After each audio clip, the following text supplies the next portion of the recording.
शुक्लाम्बरधरम् विष्णुम् शशिवर्णम् चतुर्भुजम् प्रसन्नवदनम् ध्यायेत् सर्वविघ्नोपशान्तये यस्य द्विरदवक्त्राद्या पारिषद्या परशतम् विघ्नम् निघ्नन्ति सततम् विश्वक्सेनम् तमाश्रये व्यासम् वसिष्ठनप्तारम् शक्ते पौत्रमकल्मषम् पराशरात्मजम् वन्दे शुकतातम् तपोनिधिम् व्यासाय विष्णुरूपाय व्यासरूपाय विष्णवे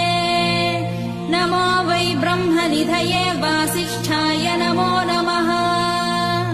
अविकाराय शुद्धाय नित्याय परमात्मने सदैकरूपरूपाय विष्णवे सर्वजिष्णवे यस्य स्मरणमात्रेण जन्म संसारबन्धनात् विमुच्यते।